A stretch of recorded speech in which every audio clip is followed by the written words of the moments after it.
Black and Paper presents Chat Cinema Podcast. In this episode, we discuss and review some recent high-profile releases for the holiday season. This podcast is going to be a quick overview of some new releases. Steve has seen a lot of movies. Sadly, I haven't. Been a bit busy on this end. But we're going to talk about, okay, hold on now, for all you people out there, we're going to talk about the Woody Allen film. So if this is going to cause you to have a trigger, just fast forward it, okay? We're going to talk about Woody Allen. We're going to talk about Queen and Slim. We're also going to talk about Ford versus Ferrari. And what's the last film you had? Knives Out. Knives Out. By Rian Johnson. With an all-star cast. God, well, his last movie. We're not going to talk about that right now. Okay. That's an Agatha Christie film, right? Yes. Out, right? Okay. Yeah. All right. So to get us started, tell me about the Woody Allen film. Was that from Amazon? Yes, it was indeed, and they backed him on that, with Woody being obviously an independent director. And but he sued Amazon because they wouldn't release it or something. I remember that's right. They dropped it. Yeah, and would no longer distribute films. Not just that film, but also they decided they wouldn't finance, produce, or distribute films. Okay. With Allen, and he filed a lawsuit for $68 million. But they've settled. I don't remember the terms. But yeah, and.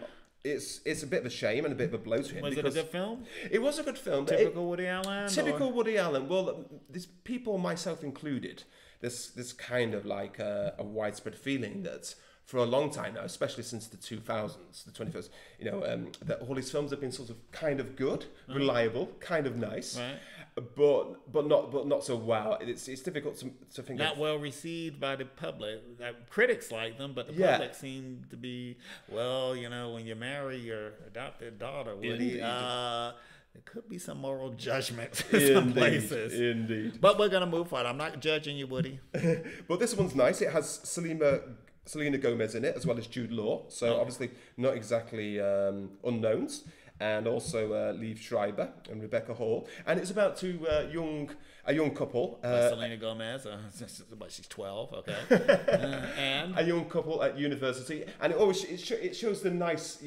All you see is New York as a postcard. It's like sumptuous, typical Woody, yeah, okay. Typical Woody. Very much in love with New York City, right? Very much so, and it's very nice. But then this couple from university, she gets a job on working in television, right? And of course she gets the attention of the people working in television as well, of course, especially a director, and it's actually a film director who she takes a shine to, because he possibly playing Woody, a version of Woody himself. His film's not been for all you critically those who have well triggers, received. sorry.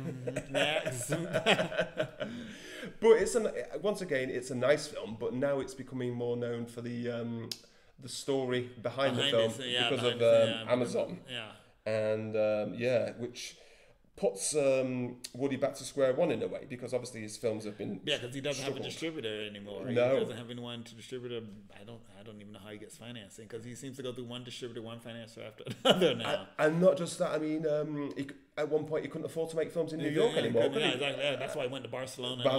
London. Yeah, they were offering him money to make a movie because he couldn't raise funds. Which is crazy. And then he thought he could come back at the age of 81, is he now?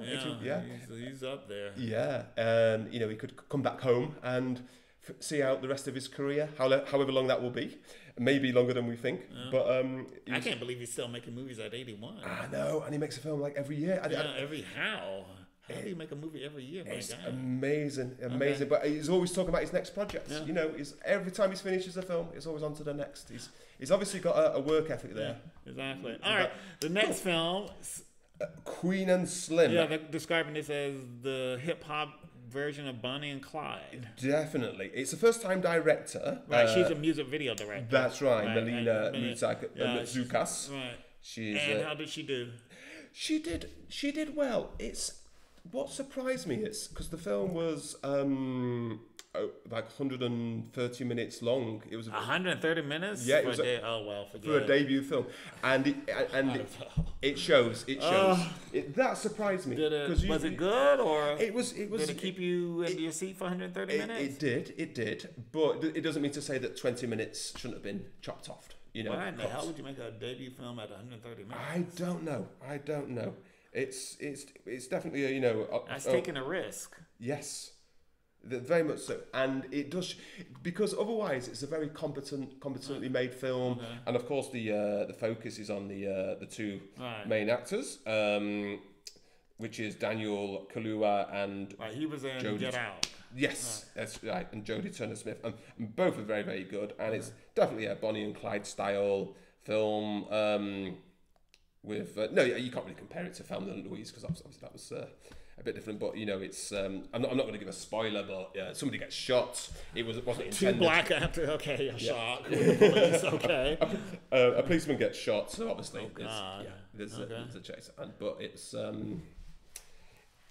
very good So film. you recommend it? Very much so, yeah. It's just a shame it was that little bit too long, you know, because a lot of it, the 20 minutes that gets left in, there's a couple of drone shots here, there's a couple of artistic shots. There's a little bit of an episodic sequence, which is music video side is coming out. All very right. much so. I know that one. Okay. Yeah. Next picture. Next picture, well, is Ford versus Ferrari. Right, and I'm sorry I missed that screening. Damn. I mean, but like I said, it was just so early in the morning, and I can't get to the theater that early. And how was it? Well, that's following a little bit of a trend that we've had in recent years. Didn't we have, I don't know what the title was, but we had Borg versus McEnroe, didn't we? Yeah. We had James Hunt versus Nicky Lauda. And I don't know what the title was called, but I have to admit I've not seen that one either. And now we have a totally like. But I like racing films. I love what was the movie? Grand Prix, or what was 1967, 68 from MGM. That's right. I love that movie. Yeah.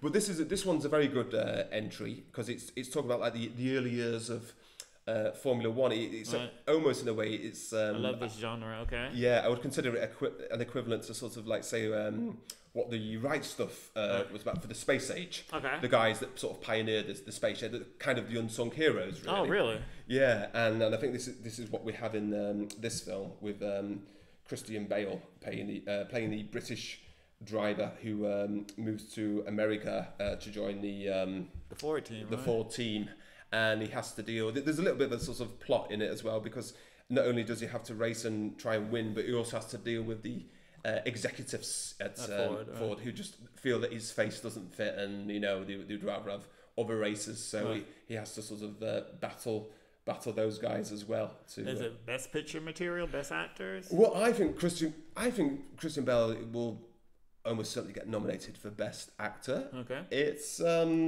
best picture. I think probably will get nominated, but I don't see it as a winner. Right. You know, I don't see it as. Well, we already. Like I said, I think. Going off subject, 1917 or The Irishman will get the best picture this year. But okay, back on subject. What's your next film that you have? The next film was the film that I seen most recently, and that is called Knives Out. Agatha Christie, right? Yeah. Is it a comedy or is it a murder mystery comedy? Or? It's a murder mystery comedy. Yeah, because it's being billed as kind of like a murder mystery comedy. That's right. All sarcasm, of course. Yes. Oh God, yes. So I mean the Agatha Christie connection is it's just like straight out of Murder on the Orient Express. Right. Okay. And also with echoes of Gosford Park by Robert Altman. I mean, I especially saw elements of Gosford Park because Gosford Park was more. I mean, I know you've had a remake of Murder on the Orient Express, but I remember the original film from the 70s by Sidney Lumet, not the Kenneth Branagh version. The Kenneth Branagh version, okay, next, moving forward. Yes, I can imagine. His mustache annoyed me. But this version of Knives Out. Directed by Ryan Johnson. It's got Daniel Craig in it. Ryan Johnson. What film did he direct? What was his last film?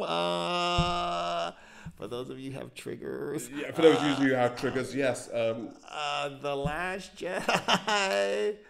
Wasn't that his last film? I think so, yeah. Okay. So was it competently directed, or you liked it? It was competently directed, not bad at all actually, and of course helped by the. How was the cast? Daniel Craig as a French policeman. Oh God! Now this one's hard for me to swallow. Daniel Craig's playing a French policeman. So obviously he was the Poirot. He was the Poirot of the of the film. Okay. Yeah. But he was more like a private Detective for Hire, just straight out of Poirot, you know. Okay. And then you got Jamie Lee Curtis in it, in a small role. Toni Collette. Yeah, everybody's in the film. But also the return of Don Johnson, who I'd not seen for many years. Well, he was in that Quentin Tarantino film, Django Unchained. He was, yeah. But okay. But then Quentin Tarantino has this sort of fetish for actors who disappeared 20 years ago and they're coming bringing them back, yeah. But Christopher Plummer is in it as the writer. Really? Yeah, as the writer who, no spoiler warning. But Thumbs up? Yes. No, it's worth seeing. It's worth seeing. I wouldn't say it's as good as Gosford Park, but it's certainly in that area. If you like Gosford Park, I think you'll like this as well. And even though Gosford Park is the superior film, this is you'll be entertained. Really? For sure. Yeah. Oh, okay. Next film? Well, the next film, that's it. Because the next film was 1917, but I've not seen Oh, that. sorry, we haven't seen 1917. You're waiting for the press screening for Waiting that for one. the press screening of that. So of the four, so how many films did we review? It was Knives Out, Queen and Slim, A Rainy Day in New York, and Ford versus Ferrari. So that's 4 films and 4 recommendations. Yes, just about, yeah. All good. A Rainy Day in New York, good. Queen and Slim, very good. Knives Out, good. And Ford versus Ferrari, also very good. So worth going to the multiplex. Yes. If you can catch Woody Allen at the multiplex. Otherwise, you might have to pay 17 euros at Astor Film Lounge. But that's a plug for them anyway. So. Astor Film Lounge is one of these great theaters on the Kudamm in Berlin. So if you're ever in Berlin, check out the Astor Film Lounge. It's expensive, but it's worth it. It's worth it. They'll even bring food and champagne to your seat, and you can order it from your seat as well. So you can order it spontaneously. So it can't be all bad. Yeah, exactly. Okay, so that is it for Chat Cinema. Anything else to say, Steve? No, we just look forward to the next podcast where we'll be talking about more current films, we promise, as well as the subjects of the day. Yep. Stay tuned. Ciao. Thank you. Bye.